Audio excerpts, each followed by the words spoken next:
Hello, today let's talk about pretty interesting middle entry segment earphones made by Tripowin, and the model name is Rhombus.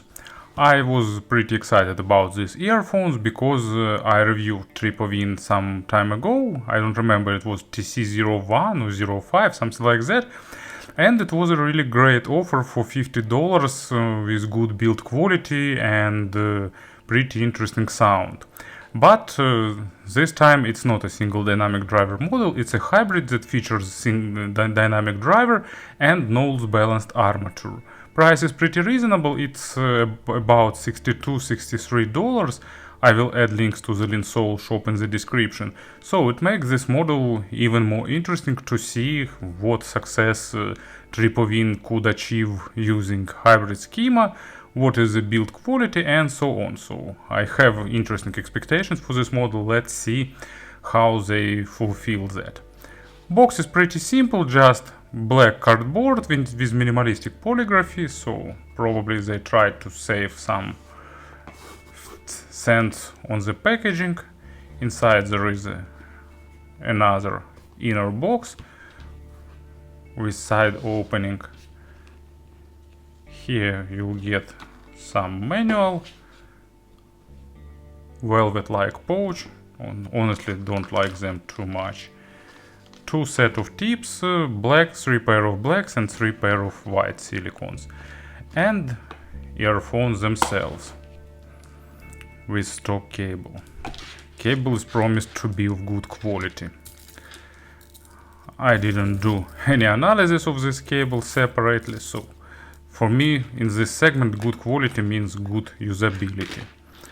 So in terms of design, model is really interesting, unusual, with a lot of rhombuses and with interesting geometric pattern. You can see that different sides highlighted by light. It looks pretty amazing. And inner side is softened and pretty nicely fitting into ears. They are not too big, so wearing comfort is really good. Spouts have above average length or about average length, and the passive sound isolation is also on the average level. There is a lip for holding the tips, protective grille, so all parts are present. And fun thing that I really appreciate is that they put company's name on the inner side of earphones, because a lot of companies like to occupy face plates and not always this looks good. So if you don't like branding on the front panel, you can enjoy this one. Owner will know that it's Tripowin, others can ask, because they definitely looks pretty fancy and sleek. Cables are made replaceable. Here used really tight connectors, so it's pretty hard to disconnect them without applying too much force, but I still managed to do that. Here used 2-pin connectors, which is a good option for the affordable earphones. And you can see that interesting thing, socket is placed diagonally. A bit unusual solution I've never seen before, but it works pretty well. They formed ear hooks properly. So ear hooks are without memory wire, pretty soft, and actually cable itself is really comfortable. It's not something super great looking from the audiophiliac perspective, but it looks durable and it's really soft with low microphonic effect and not getting hard when it's cold outside. There is a small splitter with chin slider if you need it, and after splitter it goes braided down to regular 3.5mm straight jack. So in terms of all exterior stuff, it's not something spectacular, but everything is done pretty well, so it's definitely not a bad option. And of course about the sound, I gave them about 48 hours of burn-in, but there were no significant changes in sound, so don't bother doing that if you decide to buy them. Better spend some time trying to find best suiting tips, because I actually found out for myself that for me the best option is third-party tips. As usual, I used stock tips from IMR earphones, but with biggest black ones I also got a pretty decent seal, so it's open field for experiments for you. In terms of sound signature, Tripowin decided to do I can't call this natural signature, but you know, like bad things, there is nothing stand out in sound. Good things, there is nothing stand out in sound. So it's typical hybrid that you can expect. It's balanced armature, meaning good resolution, slight focus on the micro contrast, energetic accented low treble and upper mids, and at the same time it's supported by pretty pleasant bass on the bottom. So it's like, you know, good option to try as your first upgrade earphones if you want to try something with better sound and decide do you want to go into this audiophiliac play or not.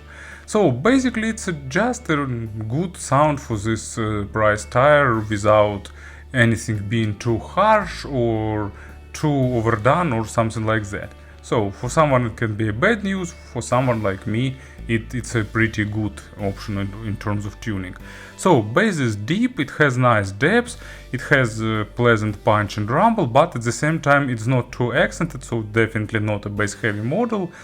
Deeper layers of low frequencies are present, but at the same time they don't try to push your brain out of your nose or something like that. So when it's necessary they deliver nice punch, but not overdo that.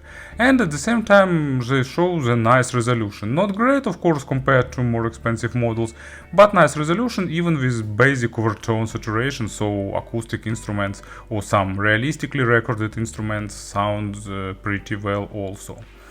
And as a first example I will use Onuka Vidlik.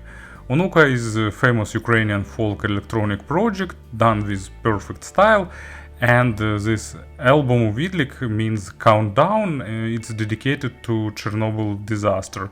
It was released on some anniversary and shares lead singer view on this tragedy. If I remember right, her father participated in liquidation of the disaster outcomes. So it's a nice, interesting electronic music with powerful bass, but at the same time with a lot of different unusual instruments, including folk ones like bugai and others. So it sounds really interesting, pretty fresh and enjoyable. And this earphones delivers bass line nicely, but not overdoing that. And I like this representation.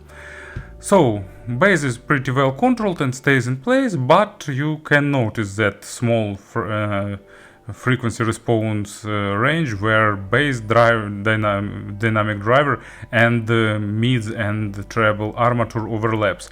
So you can notice when weight is gone and starts regular balanced armature, actually good balanced armature because it's made by Knowles, with good amount of details, pretty natural, without attempts to add some weight or to boost some emotions or dynamics, and at the same time with good amount of details, but also it's not going deep into the micro contrast, so it's not sounding too analytical or too thin. Stage is really good in width and just average in depth, so it's a bit like two-dimensional, but at the same time it's built really well in terms of width, and on the go for affordable price segment actually width is pretty nice. And they're not super critical for the quality of record, but still they allows you to distinguish difference between different remasters or something like that, so finding something proper would be a good idea for them. And as an example for the mid frequencies, I've got Postmodern Jukebox Black Hole Sun. Postmodern Jukebox for me it's like a music that I listen when I don't have any other preferences.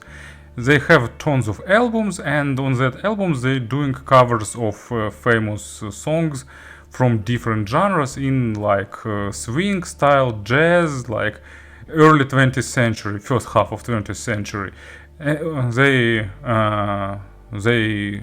cooperating with good vocalists, they always do it in really good style, so it's pretty enjoyable music to listen. It's not getting bored, and this cover for Black Hole Sun, of course, it's actually, I can't say that it's not comparable to original. There is no need to compare it, because original is absolute masterpiece, and this one is a really good tribute that actually does it in absolutely different way. So there is no comparisons, it's just different approach. And of course, lot of instruments here and nice vocal, and these earpieces delivered in a pretty well-defined manner. And treble, it's also like one can expect from the balanced armature. There is a slight accent in the presence area, meaning upper mids and lower treble, but at the same time, to my ears, they are not too sharp. Maybe if you're super sensitive to the treble, you can experience a bit of extra sharpness, but for me they sound like really okay. Extension of treble is slightly above average, so not superb, and of course there is no sense in talking about audiophilic stuff like great layering, but basic overtone saturation is nice. It's typical balanced armature with airness, with sense of light and lightness, and with all that nice nuances of instrument. And as an example, it's Pat Metheny and Lyle Mays, September 15th. Actually, this track is less saturated with percussions comparing to other tracks of this album, but it all still has a lot of things that goes to the treble area, like guitars and some present percussions and so on. These earphones, of course, not enough to represent this track fully, but it gives you a nice, pleasant experience in terms of treble. Speaking about the sources, they are okay with some digital to analog converter or something like that. You can use it directly with smartphone, but smartphone won't unveil their full potential because of control and resolution. And speaking about the comparisons, just a pair of models like FIO FH1S, they sound more natural and more bright, more cold, so more focus on the micro contrast.